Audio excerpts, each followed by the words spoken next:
নমস্কার, the story teller চ্যানেলে আজকের গল্প বিভূতিভূষণ বন্দ্যোপাধ্যায় রচিত পেয়ালা। গল্প পাঠে আমি অনিন্দিতা। সামান্য জিনিস, আনা তিনেকের দামের কলাই করা চায়ের ডিশ পেয়ালা। যেদিন প্রথম আমাদের বাড়িতে ওরা ঢুকল, সেদিনের কথা আমার বেশ মনে আছে। শীতকাল, সকাল সকাল খাওয়া দাওয়া সেরে লেপের মধ্যে যাওয়ার চেষ্টা করছি। এমন সময় আমার কাকার গলার স্বর শুনে দালালের দিকে গেলাম। কাকা গিয়েছিলেন দোকান নিয়ে কুলবেড়ের মেলায়, নিশ্চয়ই ভালো বিক্রি সিক্রি হয়েছে। উঠোনে দুখানা গরুর গাড়ি, কৃষণ হরুমাইতি একটা লেপ্তশোকের বান্ডিল নামাচ্ছে। একটা নতুন ধামায় একরাশ সংসারের জিনিস, বেলুন, বেড়ি, খুন্তি, ঝাঁঝরি, হাতা, খানকতক নতুন মাদুর, গোটা দুই কাঁঠাল কাঠের নতুন জলচৌকি, এক বোঝা পালং শাকের গোড়া, দু ভার খেজুর গুড়, আর সব কি। কাকা আমায় দেখে বললেন, নিবু, একটা লণ্ঠন নিয়ে আয়, এটায় তেল নেই। আমি এক দৌড়ে রান্নাঘরের লণ্ঠনটা নিয়ে এলাম। পিসিমা হা হা করে উঠলেন, কিন্তু তখন কে কথা শোনে। কাকাকে জিজ্ঞেস করলাম, মেলায় এবার লোকজন কেমন হলো কাকা? কাকা বললেন, লোকজন প্রথমটা মন্দ হয়নি, কিন্তু হঠাৎ কলেরা শুরু হয়ে গেল। ওই তো হলো সব মুশকিল।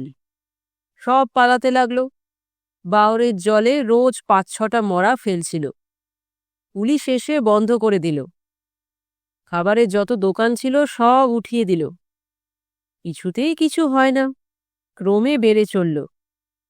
শেষে প্রাণ নিয়ে পালিয়ে এলাম। বিক্রি সিক্রি কাঁচকলা, এখন খোরাকি গাড়ি ভাড়া উঠলে বেঁচে যাই। খেতে বসে কাকা মেলার গল্প করছিলেন। বাড়ির সবাই সেখানে বসে। কি করে প্রথমে কলেরা আরম্ভ হল, কত লোক মারা গেল, এই সব কথা। আহা, সামটা মানপুর থেকে কে একজন, যদু চক্রবর্তী না কি নাম, একখান ছইয়ের গাড়ি পুড়ে বাড়ির লোক নিয়ে এসেছে মেলা দেখতে। ছেলে মেয়ে বউ ঝি, সে একেবারে গাড়ি বোঝাই। বাওরের ধারে তালতলায় গাড়ি রেখে সেখানেই সব রেঁধে খায় দায় থাকে। দুদিন পরে রাত পোয়ালে বাড়ি ফিরবে। রাত্রিরেই ধরল তাদের একটা ৯ বছরের মেয়েকে কলেরায়। কোথায় ডাক্তার, কোথায় ওষুধ। সকাল 10টায় সেটা গেল, তো ধরল এবার তার মাকে। রাত 8টায় মা গেল, তো ধরল বড় ছেলের বউকে। তখন এদিকেও রোগ জেঁকে উঠেছে, কে কাকে দেখে। তারপর সেজা কাণ্ড, একটা একটা করে মরে, আর পাশেই বাওরের জলে ফেলে। অর্ধেক গাড়ি খালি হয়ে গেল। ব্রাহ্মণের যা সর্বনাশ ঘটল আমাদের চোখের সামনে, উফ। কাকা ভুসিমালের ব্যবসা করেন।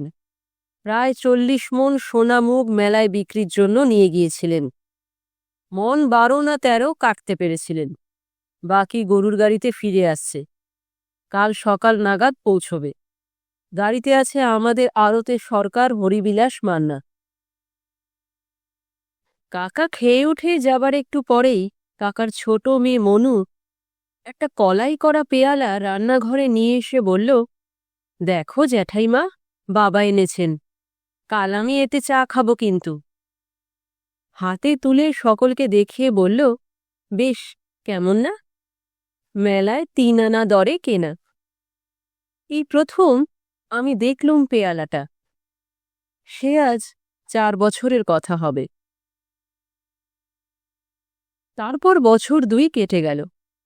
আমি কাজ শিখে এখন টিউবওয়েলের ব্যবসা করি। ডিস্ট্রিক্ট বোর্ড, লোকাল বোর্ডের কাজ সংগ্রহ করবার জন্যে এখানে ওখানে বড় ছুটোছুটি করে বেড়াতে হয়। বাড়িতে বেশিক্ষণ থাকা আজকাল আর বড় ঘটে না। সেদিন সন্ধ্যার গাড়িতে কলকাতা আসব, আমার বিছানাপত্র বেঁধে রান্নাঘরে চায়ের জন্য তাগাদা দিতে গিয়েছি। কানে গেল আমার বড় ভাইঝি বলছে, ও পেয়ালাটা দিও না পিসিমা। বাবা মারা যাওয়ার পর মাও পেয়ালাটা দেখতে পারে না দু চোখে। আমি বললুম, কোন পেয়ালাটা রে? কি হয়েছে পেয়ালার? আমার ভাইঝি পেয়ালা নিয়ে এলো। মনে হলো কাকার কেনা অনেক দিনের সে পেয়ালাটা। সে বলল, বৌদির অসুখের সময় এই পেয়ালাটা করে দুধ খেতেন। তারপর বাবার সময়ও এতে করে ওর মুখে সাবু ঢেলে দেওয়া হতো। মা বলে, আমি ওটা দেখতে পারিনি। আমার এই জ্যাঠতুতো ভাইয়ের স্ত্রী কলকাতা থেকে আমাদের এখানে বেড়াতে এসে অসুখে পড়েন এবং তাতেই মারা যান। এর বছর 2 পরে কাকাও মারা যান পৃষ্ঠব্রণ রোগে। কিন্তু এর সঙ্গে পেয়ালাটার সম্পর্ক কি? যত সব কুসংস্কার। পরের বছর থেকে আমার টিউবওয়েলের কাজ খুব জেঁকে উঠল। জেলা বোর্ডের অনেক কাজ এলো আমার হাতে। আমার নাওয়া খাওয়ার সময় নেই। দূর দূরান্তের পাড়াগাঁয়ের নানা স্থানে টিউবওয়েল বসানো ও মিস্ত্রি খাটানোর কাজে মহা ব্যস্ত। আর বাকি সময়টুকু যায় আর বছরের বিলের টাকা আদায়ের তদবিরে। সংসারেও আমাদের নানা গোলযোগ বেঁধে গেল। কাকা যতদিন ছিলেন কেউ কোনো কথাটি বলতে সাহস করেনি সংসারের পুরনো ব্যবস্থাগুলির বিরুদ্ধে। এখন সবাই হয়ে দাঁড়ালো কর্তা। কেউ কাউকে মেনে চলতেই চায় না। ঠিক এই সময়ে আমার ছোট ছেলের ভয়ানক অসুখ হল। আমার আবার সেই সময় কাজের ভিড় খুব বেশি। জেলা বোর্ডের কাজ শেষ হয়ে গিয়েছে, কিন্তু টাকার তাগাদা করতে হবে ঠিক এই সময়টাতে, নইলে বিল চাপা পড়তে পারে 6 মাস বা 7 মাসের জন্যে।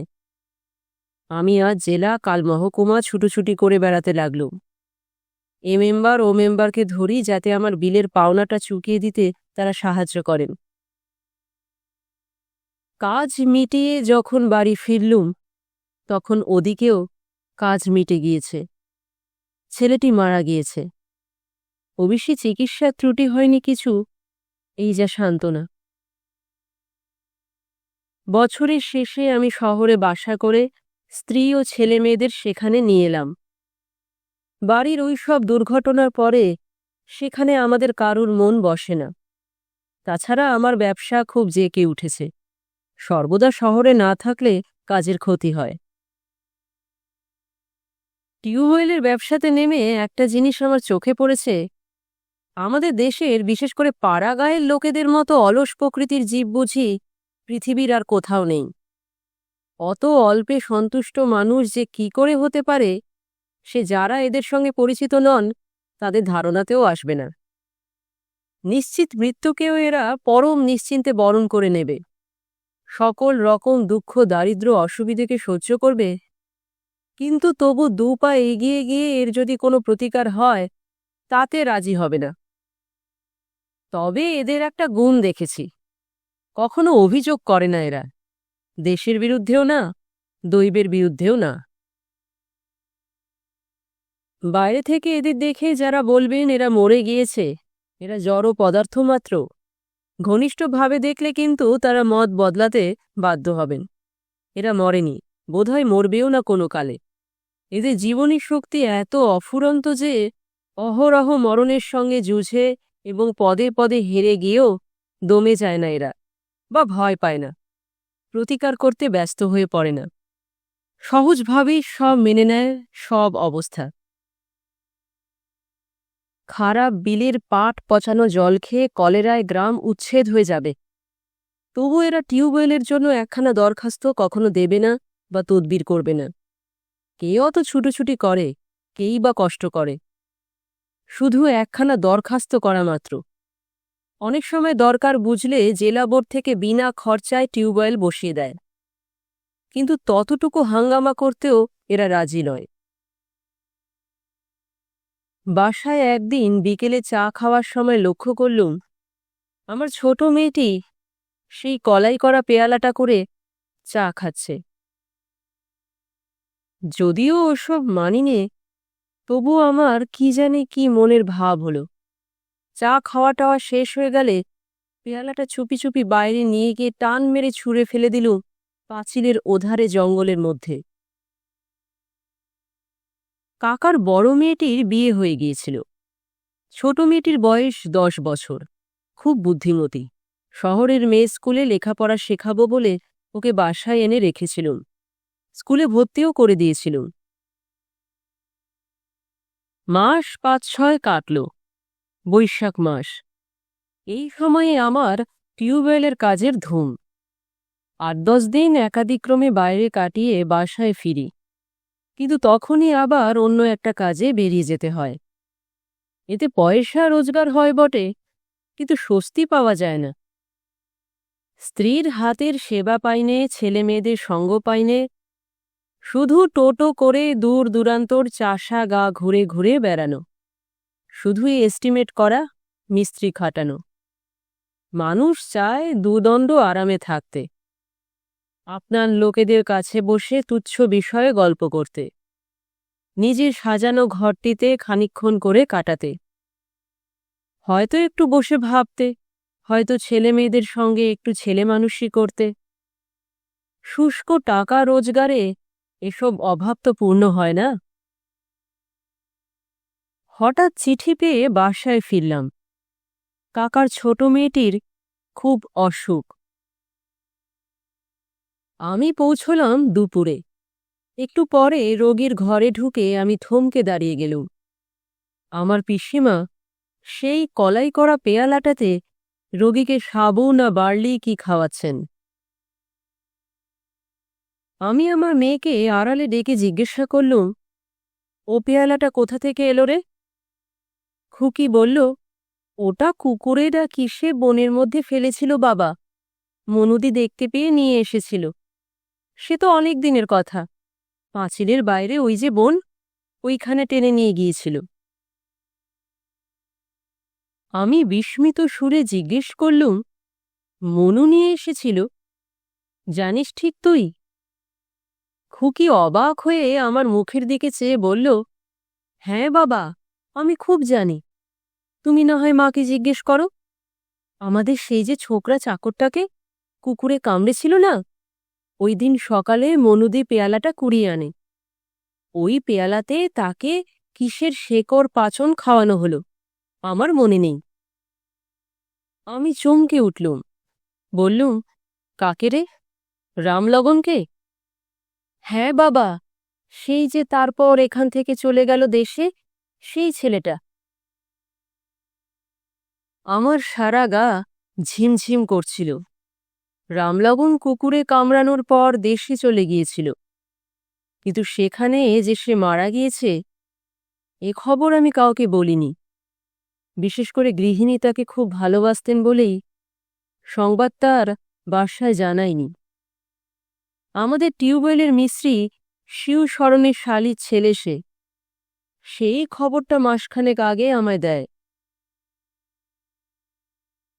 মনুর অসুখ তখনও পর্যন্ত খুব খারাপ ছিল না। ডাক্তাররা বলেছেন ভয়ের কোনো কারণ নেই। আমার কিন্তু মনে হলো ও বাঁচবে না।